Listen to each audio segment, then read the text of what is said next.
Hello दोस्तों, मैं एक बार फिर से यूट्यूब चैनल पर आपका स्वागत करता हूं और उम्मीद करता हूं आप सभी लोग बेहतर होंगे और लॉकडाउन के नियमों का पूरी तरह से पालन कर रहे होंगे। तो जैसा कि बताया कि कक्षा 12 है ना, क्लास 12 केमिस्ट्री की 4th यूनिट रासायनिक बल गतिकी का आज जो 5th डे है, 4 लेक्चर्स पहले हो चुके हैं। तो आज मैं डेरिवेशन कराऊंगा और इसके सिर्फ इतना कहना चाहूंगा कि हो सकता है कि आपको कठिन लग जाए, तो आप पक्का मान लीजिएगा कि चैप्टर कठिन नहीं है। कठिन सिर्फ कोई भी विषय हो, मैं केमिस्ट्री की नहीं प्रत्येक विषय की बात करता हूँ। किसी भी विषय को कठिन अगर आपको लग रहा है तो वहां पर सिर्फ 2 रीजन हुआ करते हैं। पहला रीजन ये कि आपको अध्यापक सही नहीं मिला। दूसरा रीजन अगर होगा तो वो ये होगा कि आपने विषय को क्रमबद्ध तरीके से पढ़ा नहीं है, अनसिस्टेमेटिक पढ़ा है। सो प्लीज सारे लेक्चर्स जो दे रखे हैं पहले आप उन्हें देखिएगा। अगर आपने नहीं देखे हैं तो उसके बाद डेरिवेशन पे आएंगे, आपको बहुत बेहतर समझ में आएगा। बहुत आसान, बहुत इंपॉर्टेंट। आज हम सीखने वाले हैं इसमें एक अभिक्रिया आएगी, शून्य कोटि की अभिक्रिया। ठीक है, ये कोटि सारी चीजें पिछले लेक्चर्स में बताई जा चुकी हैं, प्लेलिस्ट में सारे लेक्चर्स पढ़े हुए हैं, तो देख लीजिएगा। शून्य कोटि की अभिक्रिया के लिए क्या कहा जाता है कि भाई शून्य कोटि की अभिक्रिया है, इसके जो वेग स्थिरांक का जो व्यंजक होता है उसकी स्थापना करना है, डेरिवेशन करना है। तो शून्य कोटि की अभिक्रिया के वेग स्थिरांक का व्यंजक क्या होगा, उसकी स्थापना करने जा रहे हैं। कैसे डेराइव करेंगे, तो सबसे पहले हम मान लेते हैं कि माना कि कोई शून्य कोटि की अभिक्रिया निम्न प्रकार से हो रही है। क्या मानना पड़ेगा भाई, अभिक्रिया के लिए क्या चाहिए, एक अभिकारक चाहिए। मैंने मान लिया कि ये एक अभिकारक है और अभिक्रिया होगी तो निश्चित रूप से ये काय में बदलेगा, उत्पाद में बदलेगा। मैंने यहाँ उत्पाद लिख दिया, हो गई अभिक्रिया। तो मैं बोलूंगा कि माना कि कोई शून्य कोटि की अभिक्रिया निम्न प्रकार से हो रही है। क्या हो रही है कि ए कोई अभिकारक है और वो काय में बदल रहा है, उत्पाद में बदल रहा है। अब मैं लिखता हूं, देखिए स्टार्टिंग में मैंने आपसे बोला था कि पुराने लेक्चर्स देख लीजिएगा। सिर्फ मकसद ये था, कठिन कुछ भी नहीं है कि ये कोटि क्या होती है ना, उत्पाद क्या होता है, ये सारे टर्म मैंने पुराने लेक्चर्स में बहुत अच्छे से एक्सप्लेन किए हुए हैं। तो रिएक्शन को स्टार्ट कराने के लिए क्या चाहिए, मेरे को अभिकारक चाहिए। तो प्रारंभ में अभिकारक ए की कुछ ना कुछ मात्रा तो निश्चित रूप से ली जाएगी। तो हम मान लेते हैं कि हमने अभिक्रिया शुरू करने के लिए अभिकारक ए की कितनी मात्रा ली है, ए मोल। यानी ए पदार्थ के ए मोल लेकर हमने अभिक्रिया को प्रारंभ करा दिया। अब अभिक्रिया शुरू होगी तो धीमे धीमे ये ए काय में बदलेगा, उत्पाद में। हल्के हल्के हल्के हल्के ये सारा का सारा ये उत्पाद में बदलता रहेगा, बदलता रहेगा। और जब ये ए 100% उत्पाद में परिवर्तित हो जाएगा तो फिर यहाँ कुछ नहीं बचेगा, सिर्फ क्या बचेगा, उत्पाद। और उस स्थिति को बोलेंगे कि रिएक्शन इज ओवर, अभिक्रिया खत्म हो चुकी है। क्या मतलब है, ये भैया जैसे अभिकारक, इस तरह समझाता हूं मैं, ये अभिकारक है, अभिकारक काय में बदल गया, उत्पाद में थोड़ा सा हिस्सा, अभिकारक का थोड़ा हिस्सा और उत्पाद में बदल गया। इस तरह से चेंज हो रहा है, अभिकारक का थोड़ा हिस्सा और बदला उत्पाद में, थोड़ा और बदला उत्पाद में। आप देख रहे हो कि धीमे धीमे क्या हो रहा है, अभिकारक घटता जा रहा है, उत्पाद क्या होता जा रहा है, बढ़ता जा रहा है। और फाइनली अभिकारक खत्म हो गया, सिर्फ क्या बचा, उत्पाद। मतलब रिएक्शन खत्म, कंप्लीट हो गई। तो अभिक्रिया प्रारंभ करने के लिए प्रारंभ में क्या लिया गया, ए का ए मोल लिया गया। प्रारंभ का मतलब है अभिक्रिया शुरू होने वाली है, we are ready to start the reaction, लेकिन शुरू हुई नहीं है। अब शुरू नहीं हुई है तो क्या मतलब है इसका, भाई अभिक्रिया होगी तभी तो उत्पाद बनेगा। शुरू होने वाली है, हुई थोड़ी ना। अब हुई नहीं है तो उत्पाद कहां से बन जाएगा। तो प्रारंभ में क्या स्थिति होगी, बिफोर स्टार्टिंग द रिएक्शन, अभिक्रिया शुरू करने से पहले ए अभिकारक के ए मोल रहे होंगे और उत्पाद के मोलों की संख्या वहां पर शून्य रही होगी, राइट। अब मैं मानता हूं कोई समय टी, अननोन टाइम है, टी समय तक हमने अभिक्रिया को होने दिया और टी समय के बाद हमने दोबारा से इस रिएक्शन को ऑब्जर्व किया। तो भैया क्या होगा, इसका कुछ हिस्सा बदल चुका काय में, उत्पाद में। टी समय के बाद इसका कुछ हिस्सा काय में बदल चुका, उत्पाद में। ठीक है, टी एक अज्ञात समय है, ठीक है। तो टी समय के बाद इसका ये उत्पाद में बदल गया। कितना बदल गया मुझे तो पता नहीं है, उस अज्ञात मात्रा को x मान लेते हैं। इसका x हिस्सा काय में चला गया, उत्पाद में चला गया। एक उदाहरण बताता हूं, 10 रुपए मेरे पास थे, 2 रुपए मैंने खर्च कर दिए, कितने बच गए, 10 - 2, 8 ही तो बचे भैया। ऐसे ही ए मेरे पास थे और x क्या हो गए, खर्च हो गए, तो क्या बचा, a - x। समझ में आ रहा होगा, फिर समझो दोबारा से। 10 रुपए थे, 2 कर दिए, शुरू में 10 थे, खर्चा कुछ नहीं होता। अब क्या हुआ, 2 का खर्चा हो गया तो कितना बचा, 10 माइनस 2। ये प्रारंभ की स्थिति है। रुपए का मामला थोड़ा जल्दी समझ में आता है लोगों को, इसलिए मैं यहाँ पर रुपए से समझा रहा हूँ कि प्रारंभ में किसी बंदे के पास 10 रुपए थे, खर्चा कुछ किया नहीं था, तो 10 के 10 थे। टी समय के बाद 2 का उसने खर्चा कर दिया, तो कितने बचे, 10 माइनस 2, 8 बचे। तो वही स्थिति यहाँ पर समझ में आ रही होगी अच्छे से कि ए था और एक्स खर्च हो गया, एक्स खर्च हो गया, वो इधर आ गया। एक्स किससे टाइम में बदल गया, उत्पाद में, इसके एक्स मूल उत्पाद में बदल गए। चूंकि ए था और एक्स खर्च हो गया तो क्या बचा, ए माइनस एक्स, ये बचा हो गया, ये हमने लिख लिया। अब मैंने आपको द्रव्य अनुपाती क्रिया का नियम पढ़ाया हुआ है, ठीक है, उसे हम अभिक्रिया का वेग नियम भी कहते हैं। तो वेग नियम क्या होता है कि टी समय बाद अभिक्रिया का वेग, ठीक है, टी समय के बाद अगर आप अभिक्रिया का वेग देखना चाहते हो तो वेग नियम बताता है कि वो वेग समानुपाती होगा काहे के, टी समय बाद अभिकारक की सांद्रता, टी समय बाद अभिकारक की सांद्रता के समानुपाती होगा। यानी टी समय के बाद अभिक्रिया का वेग टी समय के बाद अभिकारक की सांद्रता के समानुपाती हो जाएगा। तो टी समय के बाद अभिक्रिया का वेग मतलब तात्कालिक वेग कैसे दिखाया जाता है, dx अपॉन dt से दिखाया जाता है, ठीक है, समानुपाती का चिन्ह लगा दिया। टी समय बाद अभिकारक की सांद्रता, तो टी समय के बाद अभिकारक की सांद्रता लगानी है, मान लिया a। अब पावर कितनी लगाओगे, अगर शून्य कोटि की अभिक्रिया होगी तो पावर 0, प्रथम कोटि की अभिक्रिया है तो पावर 1 हो जाएगी, द्वितीय कोटि की अभिक्रिया है तो पावर 2 हो जाएगी। तो ये निकल गया है ये टी समय बाद अभिक्रिया का वेग और ये टी समय बाद अभिकारक की सांद्रता। मैं यहाँ पे वैल्यू रखता हूँ dx अपॉन dt, समानुपाती का चिन्ह हटाएंगे तो स्थिरांक k आ जाएगा। टी समय बाद अभिकारक की सांद्रता मतलब ये रही, देखो ये तो हो गया a और ये चिन्ह क्या बता रहा है, एक ही सांद्रता, एक ही सांद्रता। तो एक ही सांद्रता कितनी है टी समय के बाद, ये रही a माइनस एक्स, यानी इसकी जो वैल्यू होगी ये क्या है, एक ही सांद्रता टी समय बाद, टी समय बाद एक ही सांद्रता, इसकी वैल्यू क्या है, टी समय बाद एक ही सांद्रता की वैल्यू a माइनस एक्स है।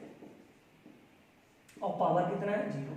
अब किसी संख्या की पावर 0 हो तो वो संख्या तो 1 हो जाती है, पता है, 1 लाख 10 लाख 50 लाख कितनी बड़ी संख्या हो छोटी हो, अगर उसकी पावर 0 है तो वो पूरा 1 हो जाएगा। तो ये पूरा हो गया 1, तो बचा क्या आपके पास, आपके पास बचेगा dx अपॉन dt बराबर k।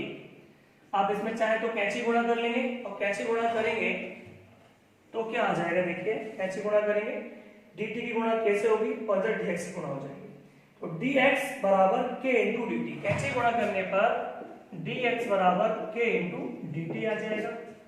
अब यहाँ पर एक शब्द आता है समाकलन, ये मैथमेटिक्स के जो स्टूडेंट हैं वो बहुत अच्छे से समझते हैं इंटीग्रेशन। जो बायो के स्टूडेंट्स हैं हमें समझने की जरूरत नहीं है, बहुत छोटा सा स्टेप है, इतना लंबा चौड़ा समझने के बजाय हम डायरेक्ट याद करें तो अच्छी बात है, ठीक है। मैथ में पूरा आप पढ़ोगे वहाँ पे, यहाँ पे डायरेक्ट आप याद करिएगा, आपको नहीं आता है, मैथ के स्टूडेंट नहीं है, मैथ्स के हैं तो मैथ में जरूर सीखिएगा। समाकलन करेंगे, अब उपरोक्त समीकरण का समाकलन करना है, ये कैंची गुणा करके मैंने लिख लिया, इस तरह से समाकलन करना है। ये समाकलन का चिन्ह है, dx का समाकलन करेंगे, dt का समाकलन करेंगे, k का समाकलन नहीं होगा, क्यों, क्योंकि k स्थिरांक का समाकलन नहीं होता है। तो ये स्टेप याद करनी पड़ेगी उन स्टूडेंट को जिन्हें समाकलन नहीं आता, अर्थात जो मैथ्स के नहीं है, तो मैथ्स के हैं वो मैथ में सीखेंगे। dx का समाकलन x आ गया, बराबर का चिन्ह रहेगा, k स्थिरांक है इसका समाकलन नहीं होगा, dt का समाकलन t आ गया, x बराबर क्या आ गया, kt प्लस ये समाकलन कंप्लीट हो गया, dx का समाकलन x, k कांस्टेंट का समाकलन नहीं होगा, dt का समाकलन t और प्लस लगा दिया मैंने c, जहां c क्या है, समाकलन स्थिरांक, और इसे मैं दे देता हूं समीकरण नंबर 1। c क्या है, समाकलन स्थिरांक और समीकरण नंबर 1। अब जो इंपॉर्टेंट स्टेप, इसकी आवश्यकता न्यूमेरिकल्स को सॉल्व करते समय भी पड़ेगी, क्योंकि इन सूत्रों का आधारित हम लोगों को आगे प्रश्न भी करने हैं, अभी कल परसों से स्टार्ट हो जाएंगे, ठीक है। अब यहां पर देखिए इंपॉर्टेंट चीज, जब t बराबर 0, t बराबर 0 का मतलब टाइम 0, मतलब शुरू में स्टार्टिंग में प्रारंभ में पहुंचे हम। जब प्रारंभ में थे हम तो क्या x था भाई, अभी तो t समय के बाद तो x दिख रहा है, लेकिन प्रारंभ में क्या x हुआ करता था? नहीं ना, शून्य था। x की वैल्यू क्या थी? शून्य थी। तो जब t बराबर 0, समय क्या हो जाएगा? 0 हो जाएगा, तो x की वैल्यू भी क्या आ जाएगी? 0 आ जाएगी। तो यहां पर मैं लिखूंगा जब t बराबर 0 था तो x बराबर भी क्या था? 0 तो था, t 0 था, x 0, मतलब जब ये टाइम 0 हो गया x की वैल्यू भी 0 हो गई। ये चीज समझिएगा अच्छे से। ये दोनों वैल्यू मैं समीकरण में रख रहा हूं, यहां पे रखूंगा x की वैल्यू क्या आ गई? 0 आ गई, बराबर k इंटू टी, टी की वैल्यू भी क्या है? 0 आ गई। ये कंडीशन है, टी की वैल्यू 0 प्लस सी। तो हम क्या देख रहे हो कि 0 से गुणा होगी, ये भी 0 हो जाएगा, 0 ही बचेगा, मींस c बराबर 0 आ गया। और c का यह मान हम ले जाके रख देते हैं कहां? समीकरण नंबर 1 में। c की ये वैल्यू समीकरण 1 में रखेंगे तो क्या आएगा? पक्षांतर, चलो ऐसे लिख देता हूं, x बराबर kt प्लस सी। पक्षांतर कर लो। पक्षांतर का मतलब राइट वाला मामला लेफ्ट ले जाएंगे, लेफ्ट का मामला राइट ले जाएंगे, बराबर का चिन्ह वहीं पे रहेगा। तो kt प्लस सी बराबर x आ जाएगा। और c की वैल्यू हमने क्या रख दी? 0, तो क्या आ गया? kt बराबर x आ गया। t गुणा में है, इधर ले जाएंगे तो बटे में जाएगा। कोई संख्या गुणा में होती है ना, पक्षांतर करके ले जाते हैं तो बटे में जाती है, और बटे में होती है तो गुणा में जाती है। ये ध्यान रखना पड़ेगा, ठीक है। और सिंपल तरीका भी होता है कि मैंने ऐसे मान लो दोनों तरफ t से भाग कर दिया, इधर मैंने t से भाग किया, t से भैया भाग किया मैंने ऐसे करके, तो t से t कैंसिल, क्या बचा? k बचा। अब t से भाग इधर किया तो t से भाग इधर भी करूंगा, क्या आ जाएगा? जैसे आपको आसान समझ में आता हो वैसे समझ लो। यही शून्य कोटि की अभिक्रिया के वेग स्थिरांक का व्यंजक होगा। डेरिवेशन कंप्लीट हो गया। अच्छा एक बात और, ये डेरिवेशन कंप्लीट हो गया, मैं वैसे सिस्टमेटिक लिख रहा हूँ, कुछ भी अनसिस्टमेटिक नहीं है, आप यहाँ समझने पे फोकस करिएगा। मैं बार बार आपसे कहता हूँ कि नोट्स कंप्यूटराइज्ड पीडीएफ फॉर्म में आपके लिए अवेलेबल कराए गए जिससे आपके समय का सदुपयोग हो सके। आप लिखना चाहें तो हैंड राइटिंग में अपने नोट्स बना लीजिए, 100 का 100 गुण, नहीं बनाना चाहते तो प्रिंट भी ले सकते हैं। और नोट्स आप मेरे से, कुछ लोग, बहुत सारे लोग मांग भी रहे हैं, मैं अवेलेबल भी करा रहा हूँ। जिन लोगों को नोट्स की आवश्यकता है वो मुझे इस नंबर पे पर्सनली व्हाट्सएप करके नोट्स मांग सकते हैं, ठीक है। तो आप व्हाट्सएप करोगे, फॉर नोट्स लिखोगे, यूनिट का नाम लिख दीजिएगा 4, तो मैं आपको व्हाट्सएप कर दूंगा, फिर आप रजिस्टर में कॉपी कर लीजिएगा। अब हम चलते हैं अगले टॉपिक की तरफ। अगला टॉपिक हम लोगों को पढ़ना है शून्य कोटि की अभिक्रिया के लक्षण पढ़ने हैं। तो यहाँ तक तो क्लियर हो गया। अब हम शून्य कोटि की अभिक्रिया के लक्षण पढ़ेंगे। लक्षण क्या क्या होते हैं देखेंगे आप, मतलब चलो इससे मैं ऐसे ही रख देता हूँ। अब तो ये तो हमारा काम हो चुका है ना, पता चल चुका है आपको। अब शून्य कोटि की अभिक्रिया के लक्षण पढ़ने हैं। कैरेक्टरिस्टिक्स, कौन कौन सी वो चीजें हैं जो ये इंगित करेंगी कि अभिक्रिया डेफिनेटली जीरो ऑर्डर रिएक्शन है, शून्य कोटि की अभिक्रिया है। तो लक्षणों में पहली चीज आती है, सबसे पहला आता है वेग स्थिरांक की इकाई।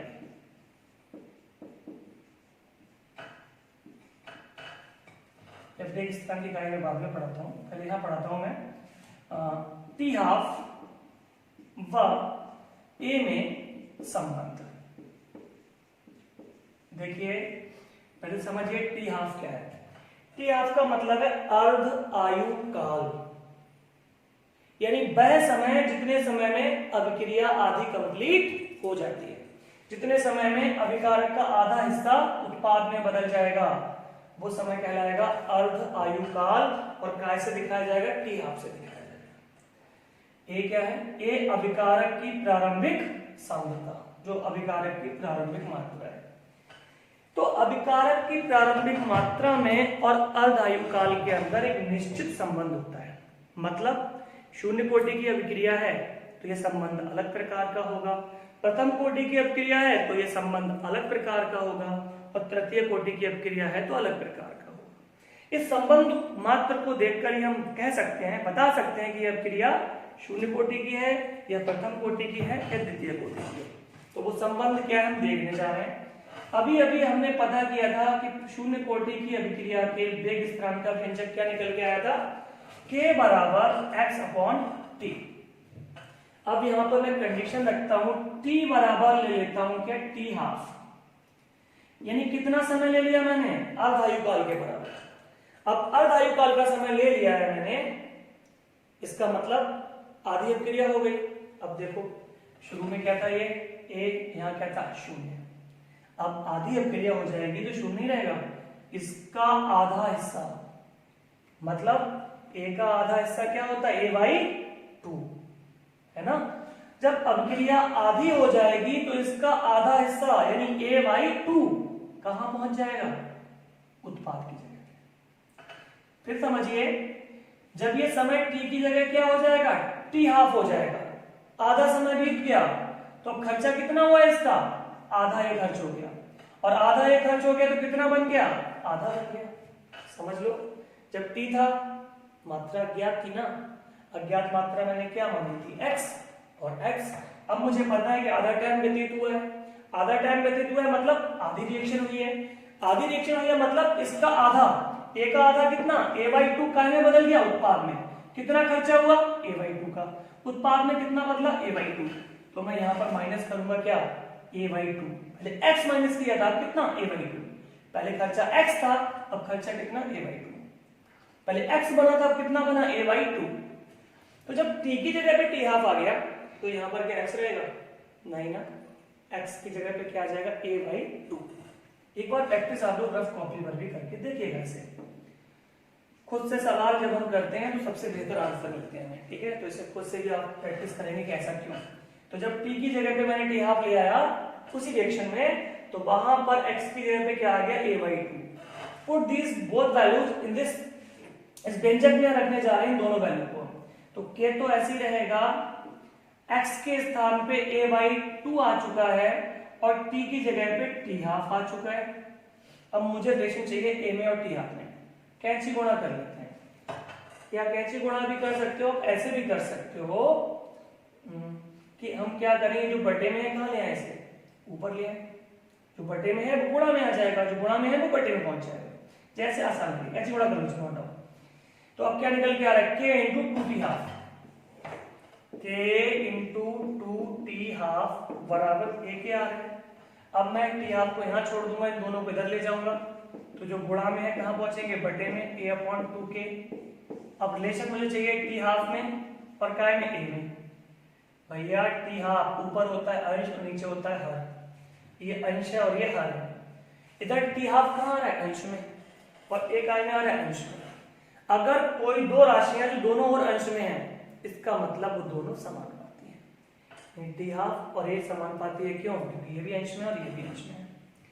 t½ और k व्युत्क्रमानुपाती हैं, क्यों, क्योंकि t½ अंश में है और k हर में है। समानुपाती का मतलब है कि एक राशि की वैल्यू अगर बढ़ेगी तो ऑटोमेटिक क्या होगा, दूसरे की भी बढ़नी शुरू हो जाएगी, ये हुआ समानुपाती। व्युत्क्रमानुपाती का मतलब क्या है कि एक की वैल्यू जैसी बढ़नी शुरू होगी दूसरी अपने आप घटनी चालू हो जाएगी। तो t½ और a समानुपाती है, मतलब t½ का मान जितना अधिक होगा a की वैल्यू भी उतनी अधिक होगी, a की वैल्यू जितनी अधिक होगी t½ उतना अधिक होगा, a की वैल्यू जितनी कम होगी t½ उतना कम होगा। तो t½ और एक दूसरे के समानुपाती हैं। तो अगर किसी अभिक्रिया का अर्धायुकाल प्रारंभिक मात्रा के समानुपाती है तो आप समझ जाइए कि वो अभिक्रिया शून्य कोटि की है, डेफिनेटली। दूसरा और अंतिम लक्षण में बात करता हूं, k की इकाई, मतलब वेग स्थिरांक की जो इकाई होती है ये भी फिक्स नहीं है। शून्य कोटि की अभिक्रिया के लिए ये इकाई अलग होती है, प्रथम कोटि के लिए अलग होती है, द्वितीय कोटि के लिए अलग, तृतीय के लिए अलग। निकालते कैसे है, व्यंजक लिख लो भाई, k बराबर 1/t। k की इकाई मुझे निकालनी है, तो k की इकाई क्या होगी, x की इकाई बटा t की इकाई। अगर मुझे k की इकाई ज्ञात करनी है तो k की इकाई कैसे निकलेगी, x की इकाई बटा t की इकाई। अब x क्या है, सांद्रता, सांद्रता मतलब मोलरता, सक्रिय द्रव्यमान, स्टार्टिंग में पढ़ा था मैंने। तो ये जो है x सांद्रता है और सांद्रता की इकाई होती है सर मोल प्रति लीटर। t क्या है, समय है, समय की इकाई क्या होती है, सेकंड। अब सेकंड की पावर कुछ नहीं है तो पावर क्या होगी, 1 होगी। अब ये 1 पावर अगर ऊपर ले जाएंगे तो -1 हो जाएगी। क्या निकल के आ रहा है, मोल पर लीटर और पर सेकंड। तो अगर किसी अभिक्रिया के वेग स्थिरांक की इकाई मोल पर लीटर पर सेकंड आ रही है तो निश्चित रूप से हम कह सकते हैं कि वो अभिक्रिया शून्य कोटि की होगी। ठीक है, अपना ख्याल रखिएगा, घर पर रहिए, लॉकडाउन के नियमों का पालन करिए, स्वस्थ रहिए, पढ़ते भी रहिए, क्योंकि देश के जीतने के साथ साथ आपका जीतना भी बहुत जरूरी है। कोरोना तो निश्चित रूप से हारेगा, लेकिन आपको भी जीतना है। तो पढ़ते रहिए, घर पर रहिए दोस्तों के साथ, ठीक है। कल नेक्स्ट वीडियो में हम लोग प्रथम कोटि की अपक्रिया का डेरिवेशन करेंगे और उसके बाद परसों से हम लोग न्यूमेरिकल स्टार्ट कर देंगे। Okay, thank you for watching.